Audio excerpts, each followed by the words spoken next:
Selamat pagi teman-teman, kita berjumpa lagi dalam video pembelajaran online yang masih tentang balance scorecard. Jadi dalam slide sebelumnya atau video sebelumnya Anda sudah belajar mengenai bagaimana menyusun balance scorecard seperti ini ya, yang tertampil di layar Anda ya. Ini adalah balance scorecard level korporat mas, level perusahaan. Nah, tahapan berikutnya adalah bagaimana menurunkan balance scorecard ini di level korporat ini ke level divisi atau departemen. Ya.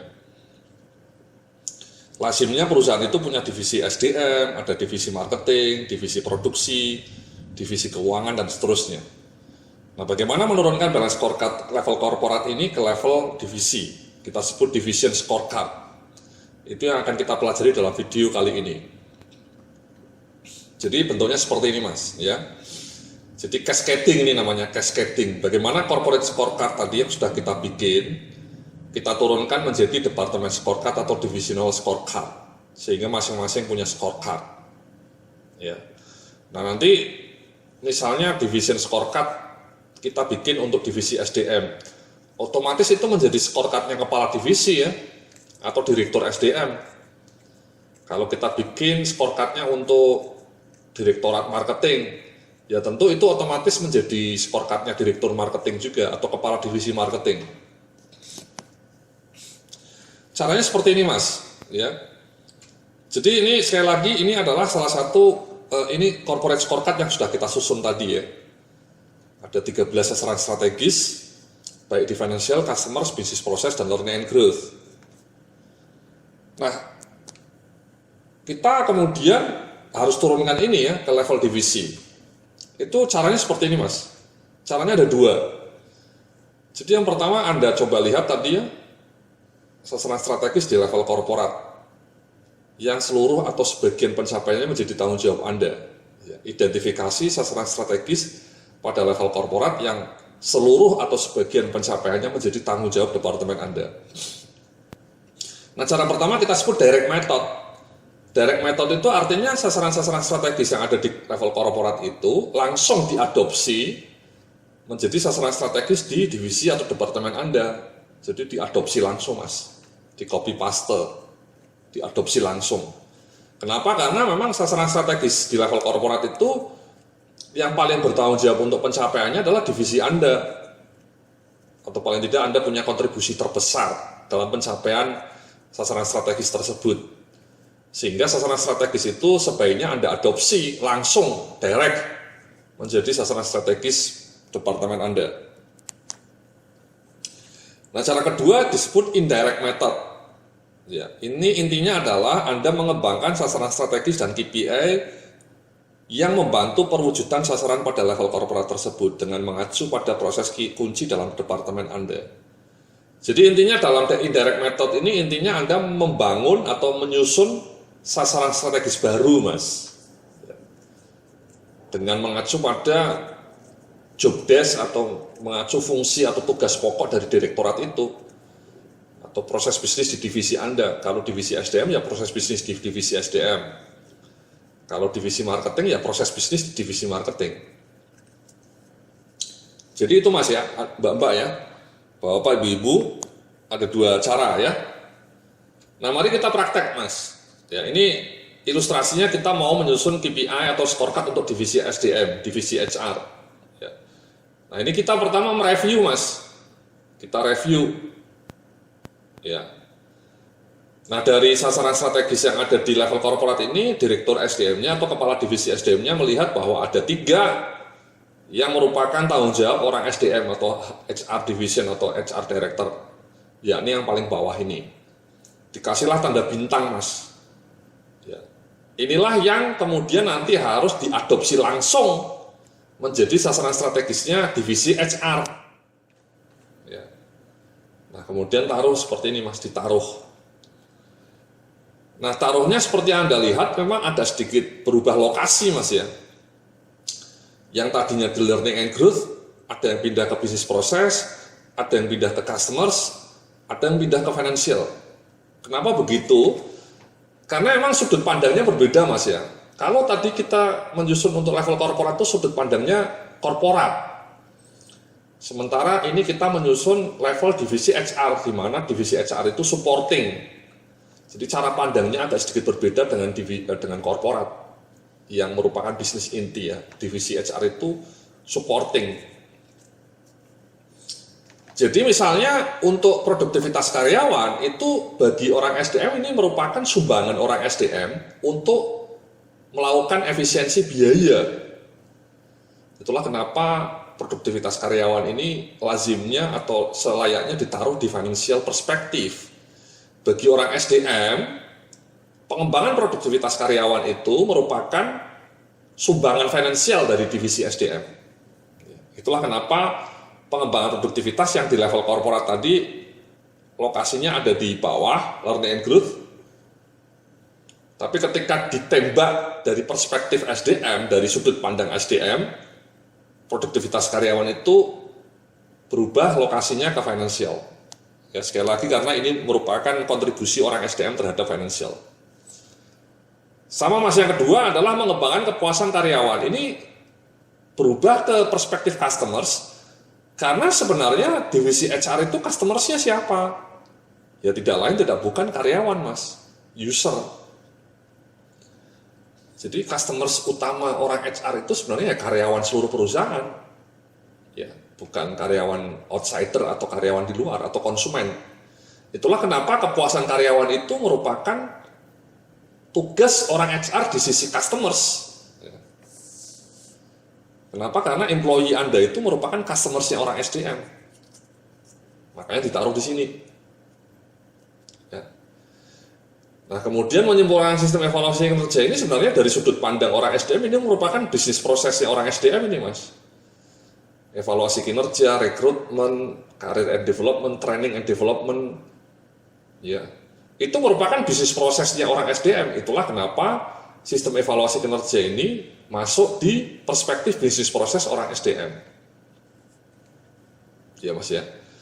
Tadinya di learning and growth, karena ini kita di level korporat. Tapi ketika kita rubah ke level divisi HR, itu berubah ke bisnis proses.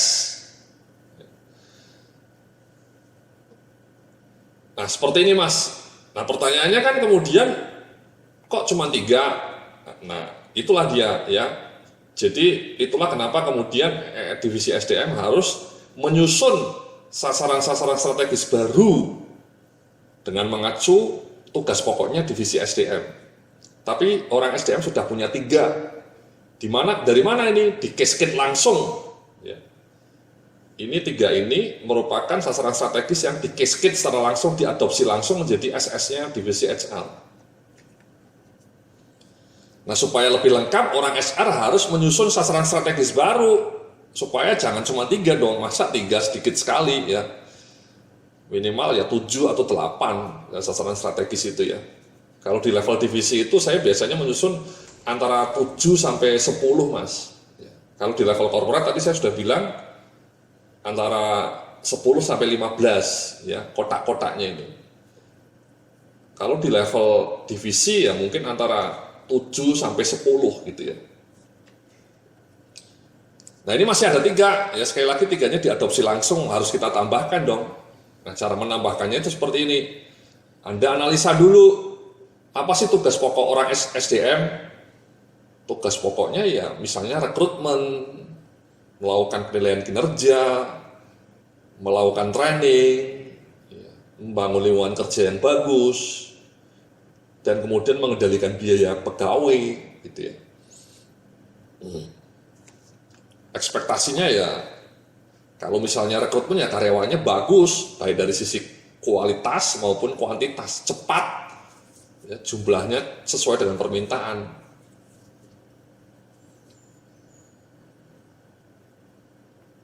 Kalau misalnya pengelolaan biaya, misalnya nomor 5, apa ekspektasinya? Ya, pengelolaan biayanya efisien dan optimal, jangan boros.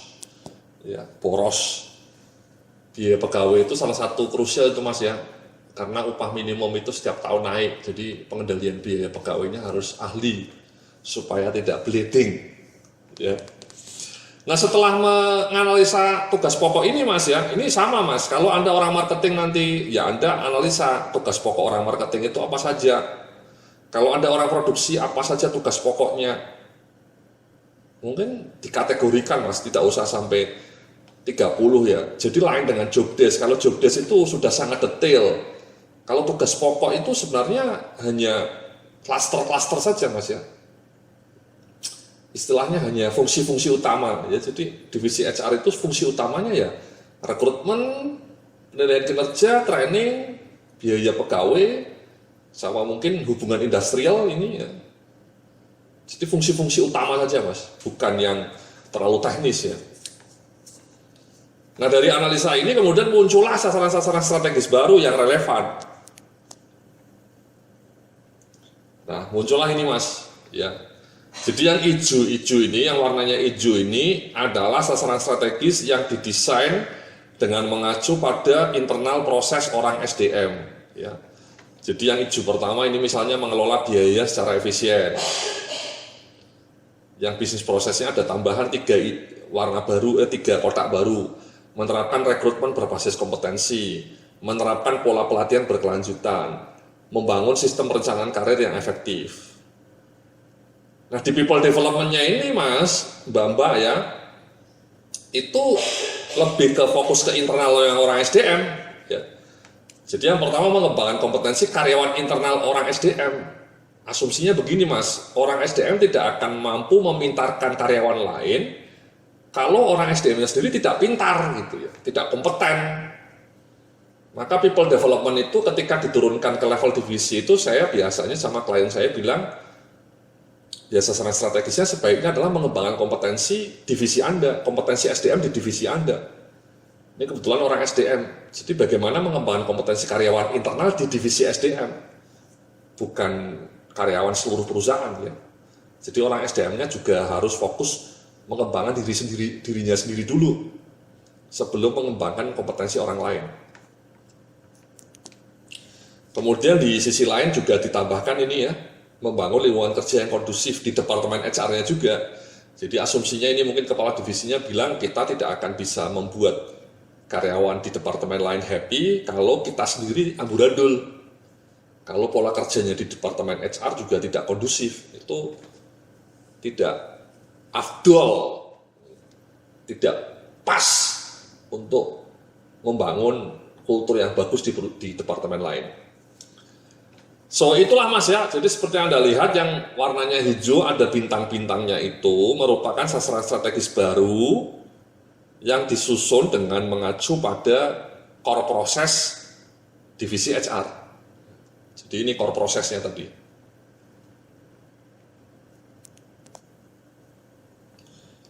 Nah setelah kayak gini ya kita rapikan Mas ya, ini kan masih agak sedikit berantakan ya. Ya jadi sekali lagi yang hijau kita define dari analisa proses, yang oranye ini yang diadopsi langsung.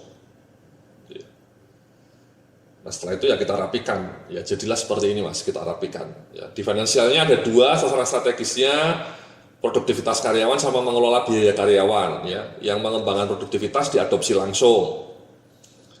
Di customersnya mengembangkan employee satisfaction, ini diadopsi dari level korporat juga.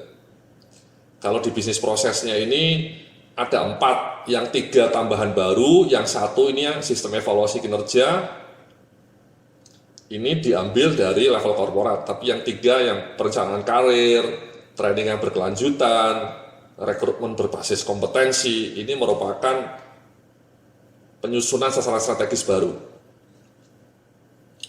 Kemudian di people development-nya ada 2, ya, kompetensi karyawan SDM-nya diperbaharui, dikembangkan.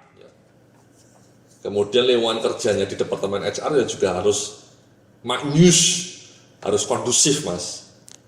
Ya. Jadi nah inilah Mas, inilah namanya balance scorecard level divisi SDM. Ya, seperti ini gambarnya. Ya ada 1, 2, 3, 4, 5, 6, 7, 8, 9. Ya 9 sasaran strategis. So this is it. Inilah balance scorecard level divisi. Kalau yang ini tadi balance scorecard level korporat.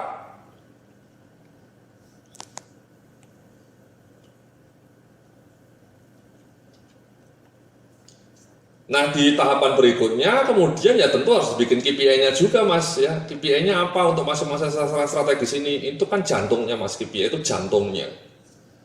Ini kalimat-kalimat yang ada di depan Anda ini tidak meaningful kalau tidak disertai dengan indikator-indikator yang terukur atau key performance indicators. Nah, sama Mas prosesnya ya, seperti yang di level korporat tadi ya, masing-masing dibikin KPI-nya minimal 1. Nah, di slide berikutnya ini ya, sasaran strategisnya mengembangkan produktivitas karyawan. Tadi ya, KPI-nya ada 2, sales per employee. Ini di level korporat juga sudah ada, ditambahkan lagi net profit per employee. Targetnya belum ditulis ya, nanti ditulis Mas, kesepakatan. Untuk biaya, KPI-nya ada 2, biaya kesehatan per karyawan ya. Sekarang sudah ada BPJS ya, jadi sudah ditanggung semua oleh BPJS. Kemudian yang tidak kalah penting ini Mas, rasio HR cost terhadap overall cost. Ya. Jadi ini kuncinya Mas. Ya. Biaya lembur, biaya gaji pegawai, ya itu jangan terlalu tinggi, ya, terutama biaya lembur. Kemudian di employee satisfaction KPI-nya adalah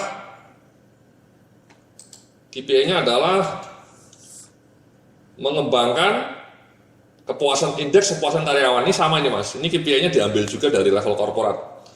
Sasaran strategisnya diambil dari level korporat, KPI-nya juga otomatis sama.